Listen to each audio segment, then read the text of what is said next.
আসসালামু আলাইকুম ওরহমতুল্লাহি ওবারাকাতুহ।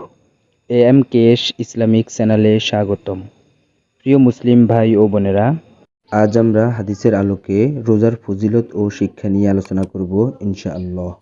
ইসলাম ধর্মে রোজা কেবল উপবাস থাকার নিয়ম নয়, বরং এটি আত্মশুদ্ধি, সংযম, ধৈর্য এবং আল্লাহর সান্নিধ্য লাভের অন্যতম প্রধান ইবাদত।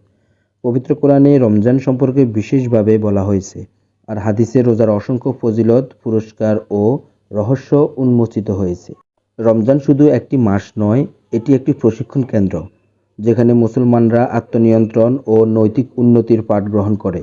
হাদিসে বলা হয়েছে, যারা রোজা রাখে তারা শুধু খাদ্য ও পানীয় থেকে বিরত থাকে না, বরং তাদের রোজা তাদের জন্য জান্নাতের বিশেষ দরজা খুলে দেয় এবং গুনাহ মাফের সুযোগ করে দেয়।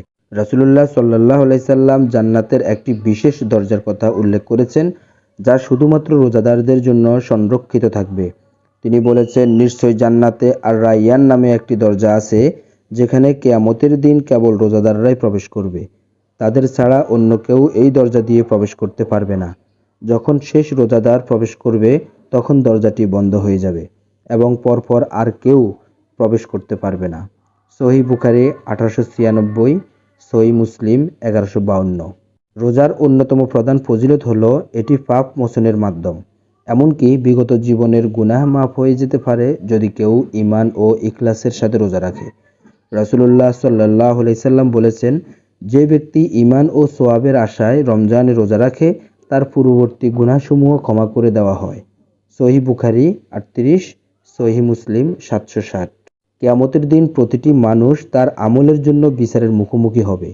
সেই সময় রোজা এবং কোরআন একজন মুমিনের পক্ষে সুপারিশ করবে। রাসূলুল্লাহ সাল্লাল্লাহু আলাইহি সাল্লাম ইরশাদ করেন, কিয়ামতের দিন রোজা ও কোরআন বান্দার জন্য সুপারিশ করবে। রোজা বলবে, হে আল্লাহ, আমি তাকে দিনের বেলায় খাদ্য ও পানীয় থেকে বিরত রেখেছিলাম, তাই তার জন্য সুপারিশ করছি। কোরআন বলবে, আমি তাকে রাতে ঘুম থেকে বিরত রেখেছিলাম, তাই তার জন্য সুপারিশ করছি। ফলে উভয়ের সুপারিশ গ্রহণ করা হবে। সহিহ মুসলিম 805। রমজানের অন্যতম বড় নেয়ামত হলো এই মাসে দোয়া কবুল হয়। বিশেষ করে ইফতারের সময় রোজাদারের দোয়া আল্লাহ সরাসরি কবুল করেন। রাসূলুল্লাহ সাল্লাল্লাহু আলাইহি সাল্লাম বলেন, 3 ব্যক্তির দোয়া কখনো ফিরিয়ে দেওয়া হয় না: রোজাদারের দোয়া, ন্যায়পরায়ণ শাসকের দোয়া এবং মজলুমের দোয়া। তিরমিজি হাদিস 3598। রোজা শুধুমাত্র শারীরিক সংযমের শিক্ষা দেয় না, এটি আখিরাতের শাস্তি থেকে মুক্তির মাধ্যমও বটে। রাসূলুল্লাহ সাল্লাল্লাহু আলাইহি সাল্লাম বলেন, রোজা জাহান্নামের আগুন থেকে বাঁচার ঢাল স্বরূপ। সহিহ বুখারী 1894, সহিহ মুসলিম 1151। এই কারণে আমাদের উচিত শুধু বাহ্যিকভাবে রোজা পালন না করে বরং আত্মিকভাবে সংযম, ধৈর্য ও নৈতিক উন্নতির মাধ্যমে রমজানের প্রকৃত শিক্ষাকে নিজেদের জীবনে ধারণ করা।